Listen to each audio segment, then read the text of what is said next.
चलिए अब हम बात करते हैं क्वेश्चन नंबर 17 की, और 17 नंबर क्वेश्चन एक्सरसाइज 10.2 सॉल्यूशन हम कर रहे हैं। अब तक 16 क्वेश्चंस को हम कायदे से समझाते हुए आपको करा चुके हैं, है ना, जिसका पूरा जो सॉल्यूशन है, सारे लेक्चर्स आपको डिस्क्रिप्शन में जो लिंक है वहाँ प्लेलिस्ट में जा करके आप देख सकते हैं, ठीक है ना।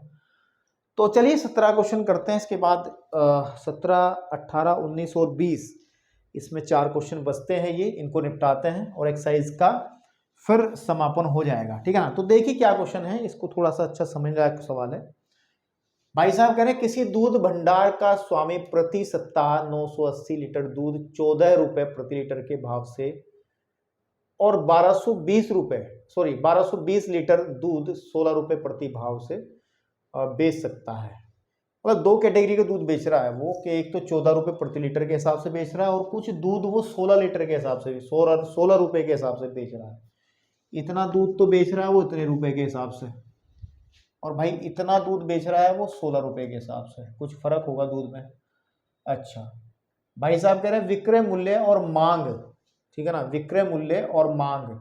तो सीधी सी बात है, विक्रय मूल्य क्या होता है, मांग क्या होता है। देखो इस क्वेश्चन के अंदर मैं बता दूं, जैसे ये जो दिया है रेट जो दिया गया ये तो विक्रय मूल्य है, और जो हम ये सप्लाई कर रहे हैं 980 लीटर या फिर 1220 लीटर ये मांग है, ठीक है ना, ये आपकी मांग है। मांग के मध्य संबंध को रैखिक मानते हुए, अच्छा बात वही होगी रैखिक संबंध मानते हुए, तो यह ज्ञात कीजिए कि प्रति सप्ताह में कितना दूध 17 रुपए प्रति लीटर के भाव से बेच सकता है। तो दैट्स वेरी सिंपल, सीधी सी बात यह है कि सबसे पहले हम लोग थोड़ा सा यहाँ कंसीडर मान लेते हैं कुछ चीजें, कि माना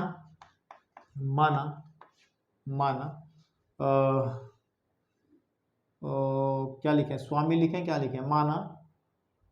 लैंग्वेज बनाने में थोड़ा सा ध्यान रखना है। मान लो कि हमने ये मान लिया कि माना का वाई लीटर जो दूध है, माना वाई लीटर जो दूध है, वाई लीटर दूध x रुपए प्रति लीटर, है ना, प्रति लीटर के भाव से बेचा जा सकता है। मतलब आप समझिएगा, ध्यान से समझिएगा, ध्यान से समझना क्या है। हम इस y को तो कहते हैं मांग है, ये क्या है, y क्या है, हमारी मांग है, ठीक है ना। y को तो हम कंसीडर कर लेते हैं कि इसको तो मांग कह लेते हैं, कितनी डिमांड है, कि कितना मांग रहे हैं। x क्या है, वो दर है, यानी कि मूल्य है, विक्रय मूल्य। कौन सा मूल्य है, विक्रय मूल्य। बात समझ रहे हो। तो अब उसने कहा है कि x और y के बीच में ना एक संबंध है रैखिक, तो रैखिक संबंध है, तो जैसे क्वेश्चन नंबर 16 में किया है तो हम लिख सकते हैं y is equal to a plus b x, ये तो रैखिक रिलेशन होता है, मैंने बताया है। इसे लिख भी सकते हैं चूंकि y x में रैखिक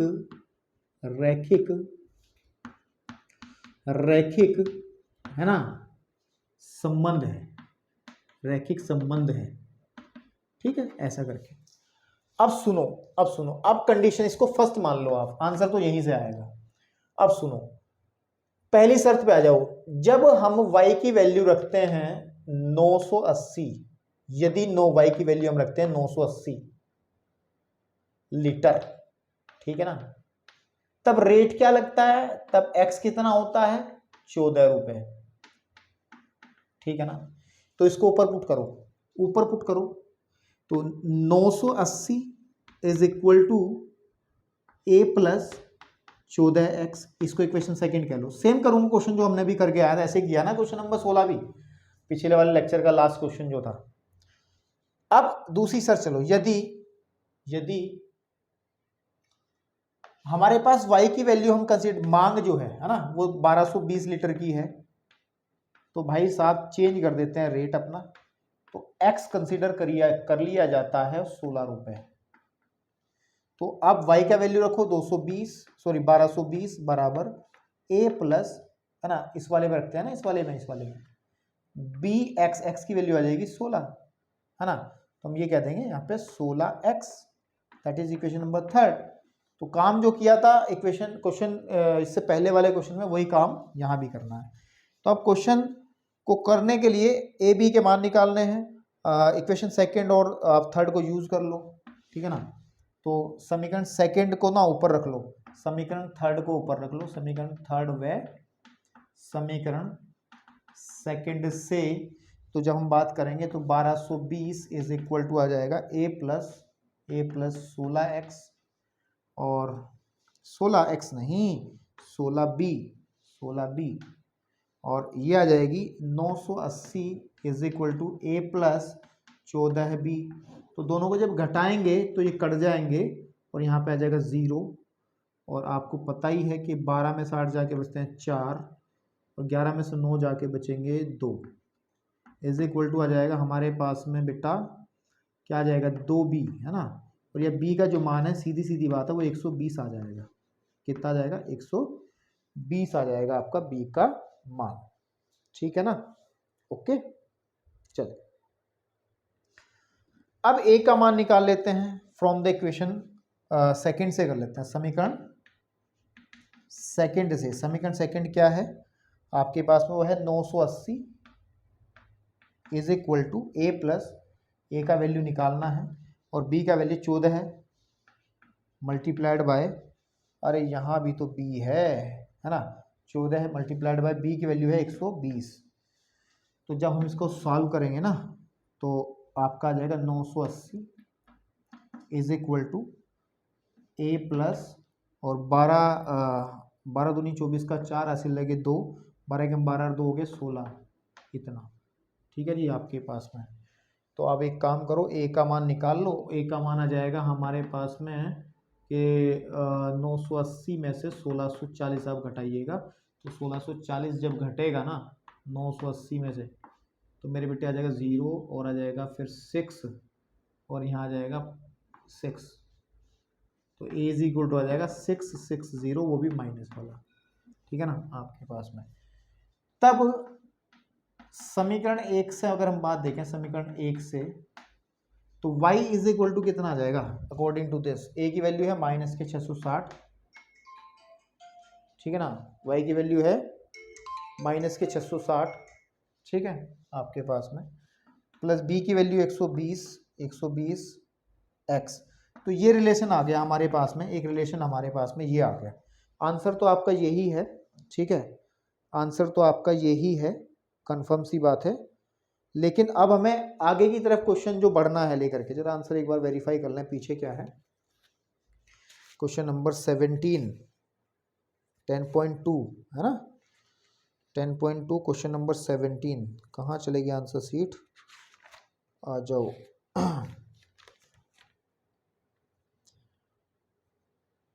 क्वेश्चन नंबर 10.2 क्वेश्चन नंबर 17, अच्छा इन्होंने आंसर यहाँ नहीं, हमें तो आंसर कुछ और ही निकालना ना। उसने कहा है कि वह ज्ञात कीजिए कि कितना 70 रुपये, यानी कि अगर x की वैल्यू हम लोग 17 ले लें तो कोई बात नहीं, इसमें x इज इक्वल टू आप 17 भर दो, 17 रुपये, तो y कितना हो जाएगा वो देखना है, माइनस के 640 प्लस 120 गुणे 17, ठीक है।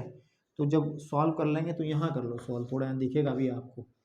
तो y का वैल्यू हमें फाइंड आउट करनी है, और माइनस के 660 प्लस 12 से 84 का 4, ठीक है ना आपके पास में, ठीक है ना। मैंने कहीं मिस्टेक तो नहीं करी करते हुए क्वेश्चन को, 12 दूनी 24 का 4 हासिल लगी कितने हमारे पास में 2, 14 एकम 14 और 2 16 है ना, और एक 0 ओ थी, ठीक है। और यहाँ पे आ जाएगा 12 से 84 का 4 हासिल लगे 8, 12 एकम 12 और 8 हो गए 20, ठीक है, और एक 0 और है। तो y की जो वैल्यू आएगी वो आ जाएगी 2040 में से 660 घटा देंगे, 2040 में से आप 660 घटा लो, दैट इज 0, एंड यहाँ पे आ जाएगा आपका 8, ठीक है ना 8, और यहाँ पे आ जाएगा आपका 19 में से ये जाके कितना बचता है भैया, 19 में 6 जाके बचेगा 13, है ना, 19 में से 6 जाके बचेगा 13, तो 1380 कितना है 1340 आना चाहिए, मैं घटाने में कुछ गड़बड़ की है क्या, 1340, तो कहीं मिस्टेक हुई है कैलकुलेशन में। आंसर जो है y इज इक्वल टू हमारा आ रहा है 1380 लीटर लेकिन पीछे दिया है 1340। तो कहीं मुझे यार थोड़ा डाउट हो रहा है कैलकुलेशन पे, कहीं मिस्टेक हुई है थोड़ी बहुत। तो मिस्टेक कहाँ हो सकती है? यही देखो 660 ही है ना, ये 660 से देखो आप। जब इसको घटाएंगे हम 1600 में से, तो अगर 1000 में से घटाते 640, लेकिन हम लोग घटा रहे हैं तो 660 तो ठीक है, ये तो सही है ऊपर वाला। तो यहाँ गुना देखो उसकी एक बार कि 12 सत्ते 84 का 4 हासिल लगे 8, 12 कम 12 और 8 20 और एक ज़ीरो और।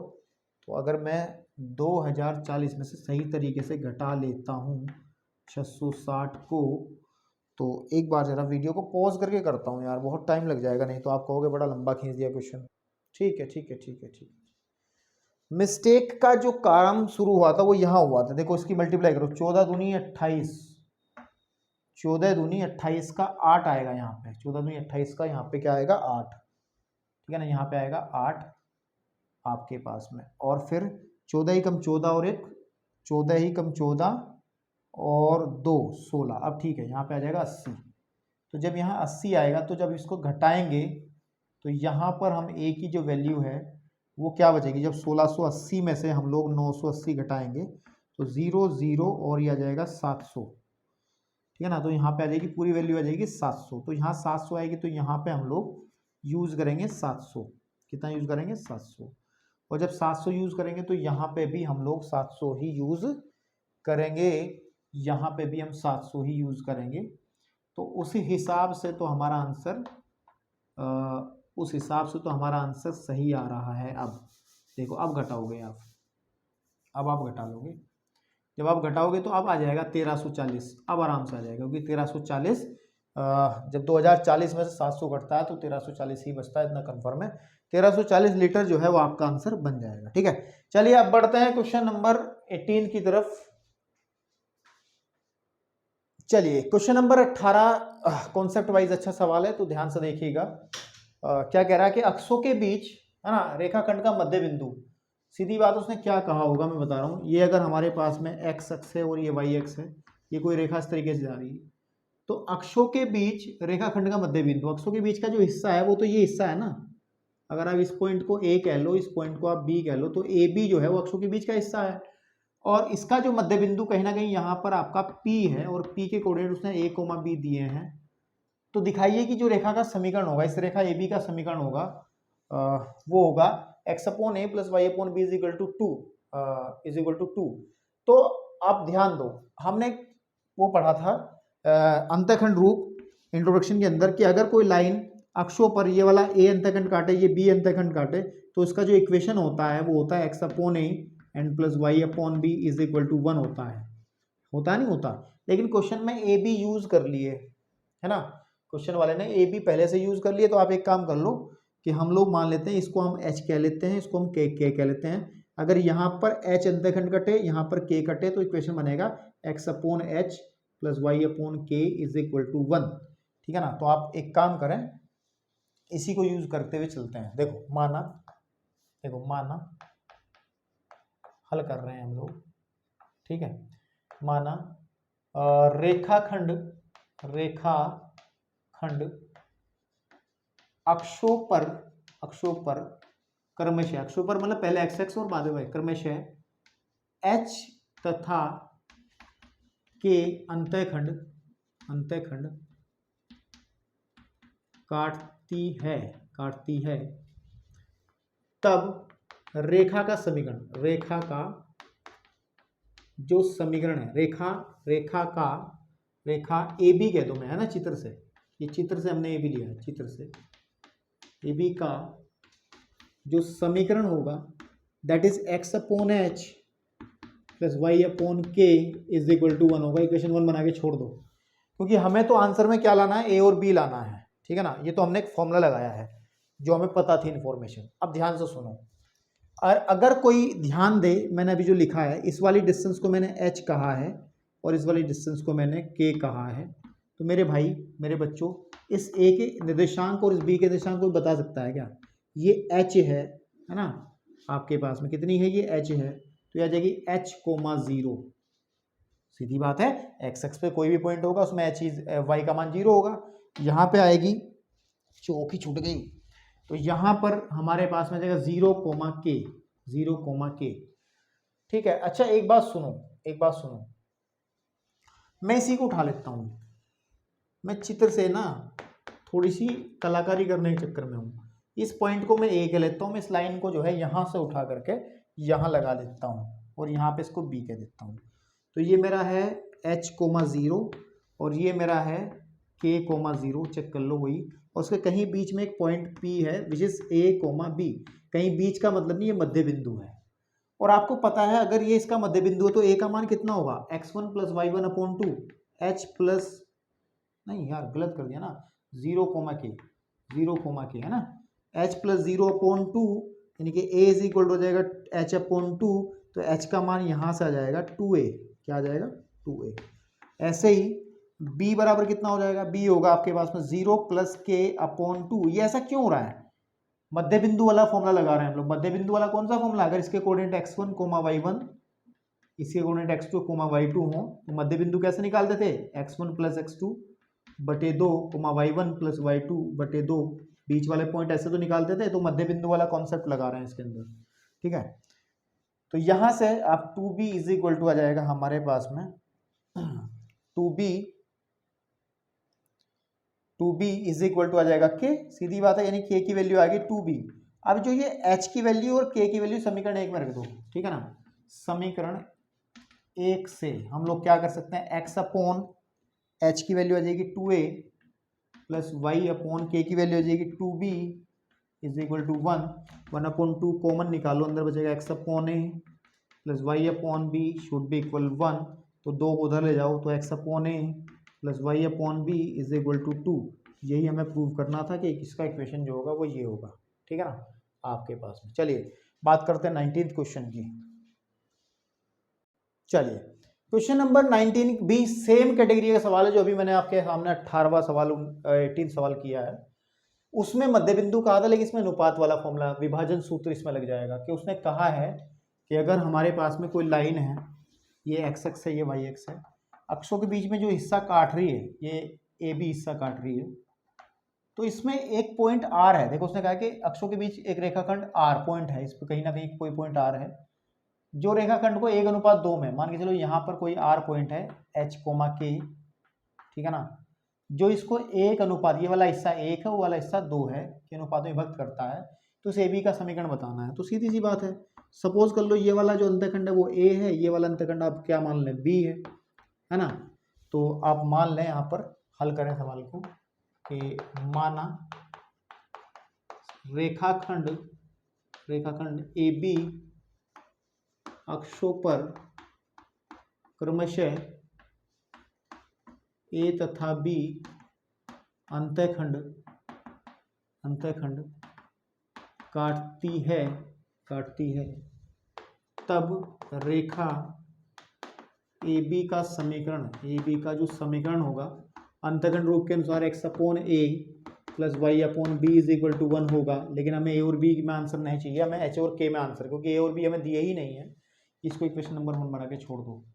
अब बात सुनो, अब चित्र से एक चीज जैसे पहले उठाई थी ऐसे ही अब उठा लो चित्र से।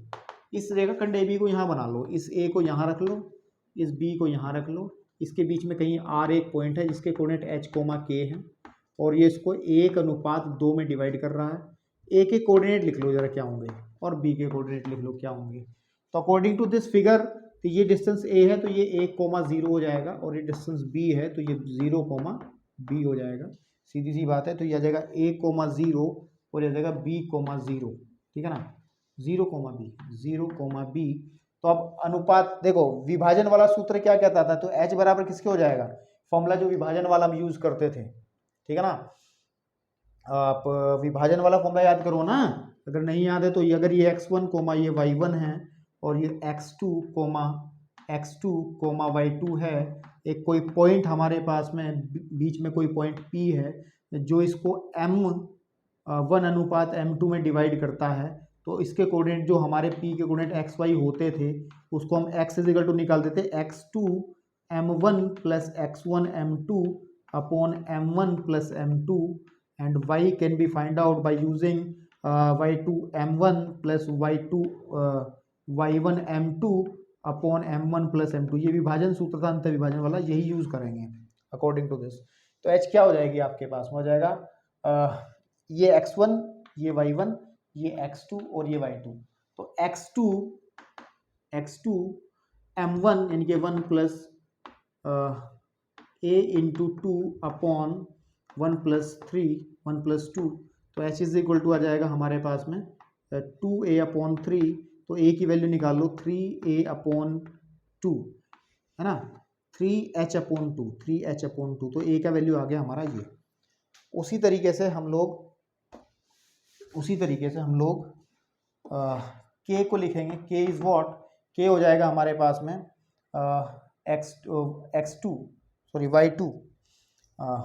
y2 का मतलब है b into 1 plus 2 into 0 upon 1 plus 2, that is k is equal to हो जाएगा b अपॉन 3, या b इज इक्वल टू हो जाएगा 3k। आप इसको इक्वेशन नंबर फर्स्ट में रख दो, ठीक है नहीं। तो समीकरण एक से जो भी सॉल्व करके आएगा आंसर आ जाएगा, x upon a is what 3k, 3h upon जो 2 होगा ऊपर चला जाएगा, प्लस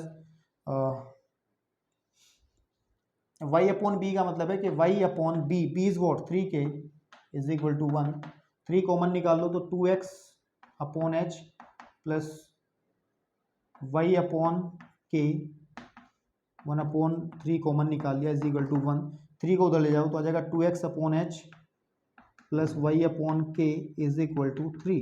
तो आप यहीं पे इसको छोड़ करके डांस कर सकते हो, नो प्रॉब्लम, ठीक है बेटा। तो दैट्स योर आंसर। अगर चाहो तो इसका एलसीएम लेकर के आगे दिखा भी सकते हो कि एलसीएम ले लिया उधर उधर पहुंचा दिया, तो कोई दिक्कत नहीं है। चलिए अब हम लोग बढ़ते हैं एक्सरसाइज के लास्ट क्वेश्चन की तरफ। चलिए बेटा, इस एक्सरसाइज का लास्ट क्वेश्चन है और लास्ट क्वेश्चन भी बहुत सरल है। उसने कहा है, देखो ध्यान से सुनना, कि रेखा के समीकरण की संकल्पना का प्रयोग करते हुए सिद्ध कीजिए कि जो 3 पॉइंट्स हैं हमारे, 3 पॉइंट्स हैं, 3 पॉइंट कौन कौन से हैं हमारे पास में, 3 पॉइंट्स हैं। एक पॉइंट है 3,0 और दूसरा पॉइंट है -2, -2 और तीसरा पॉइंट है सॉरी 8,2, इनको हमें संरेख दिखाना। देखो संरेख दिखाने के लिए हमने कई सारे तरीके सीखे। सबसे पहले क्लास 9th में और 10th में हमने सीखा था त्रिभुज के क्षेत्रफल से, त्रिभुज का अक्षेत्र वाले कॉन्सेप्ट से हम लोग संरेख दिखाते थे। इस क्लास 11th में आके हमने ढाल से भी दिखाया, हमने ढाल से, है ना, ढाल वाले कॉन्सेप्ट से भी हम इनको संरेख दिखाते थे, दिखाया हमने 10.1 में। अब इस एक्सरसाइज में हम लोग जो रेखा का समीकरण है, रेखा के समीकरण से भी हम दिखा सकते हैं। कैसे दिखा सकते हैं, देखो सुनो, 3 पॉइंट हैं, अगर ये संरेख है तो सीधी बात है, अगर मैं 2 से जाने वाली रेखा का समीकरण निकाल लेता हूं और ये लाइन और इसका जो समीकरण होएगा, पूरा जो समीकरण होगा सेम ही होगा ना सबका समीकरण, तो सीधी सी बात है कि हमारे पास में ये जो पॉइंट है ये इस समीकरण को संतुष्ट करेगा जो हम निकालेंगे, ठीक है। तो एक काम कर लो पहले, या एक काम कर लो कि इन दोनों से जाने वाली रेखा का समीकरण निकालो और ये दिखा दो कि ये पॉइंट इस पर है। कोई भी कर लो, इसको कह लो आप ए, इसको कह लो बी, इसको कह लो आप सी। तो आप एक काम कर लो, पहले ए बी का समीकरण निकाल लो, ए बी का समीकरण। और ए बी का समीकरण कैसे निकालोगे, 2 बिंदुओं के लिए x1 y1, इसको मान लो x2, y2। तो एक फॉर्मूला होता था y minus y1 into y2 minus y1 upon x2 minus x1 और x माइनस x1, इससे समीकरण निकालते थे। तो y माइनस y1 का मतलब हो गया आपके पास में 0 is equal to y2 minus y1 का मतलब हो गया -2 and -0 upon -2 -3 and x minus x1 का मतलब हो गया 3। तो आ जाएगा y इज इक्वल टू आ जाएगा -2 अपॉन -5 x माइनस 3, तो ये कट गया इससे, तो y इज इक्वल टू हो जाएगा 2 अपॉन 5 x माइनस 3। तो ये आपके पास में एक इक्वेशन बन गया। अगर देखो इसको कह लो आप एक, यदि बिंदु जो हमारा C है, बिंदु C, ठीक है ना, यदि बिंदु ए बी तथा C संरेख हैं, तब बिंदु जो C है, बिंदु हमारा जो बिंदु C है, C समीकरण 1, जो समीकरण 1 बनाई है को संतुष्ट करेगा, समीकरण 1 को संतुष्ट करेगा, संतुष्ट करेगा। ठीक है ना। तो आप एक काम करो, समीकरण 1 से ले लो। समीकरण 1 से हम लोग राइट हैंड साइड ले लेते हैं। राइट हैंड साइड क्या है, वो है 2/5 इंटू एक्स माइनस 3। तो आप इसमें क्या करो, सी पॉइंट जो है हमारे पास में, इसमें एक्स की वैल्यू 8 भर दो। 2/5 इंटू 8 माइनस 3, क्योंकि ये संतुष्ट करेगा तो एक्स का मान भर दो उसमें। 2/5 इंटू 5, ये कट गया हमारे पास में, that is 2। Right hand side आ गई 2, और लेफ्ट हैंड साइड क्या होगी, लेफ्ट हैंड साइड होगी y। लेफ्ट हैंड साइड इसकी y ही तो होगी, और y की वैल्यू कितनी है, 2 है, y इज 2। तो left hand side is equal to किसके आ गई, राइट हैंड साइड हो गई। इसका मतलब क्या है कि तीनों पॉइंट जो हैं वो समरेख हैं। तो दैट्स ऑल ओवर, एक्सरसाइज खत्म। हम लोग बढ़ेंगे 10.3 के इंट्रोडक्शन की तरफ प्रोसीड करेंगे, तब आपसे मुलाकात होगी। धन्यवाद।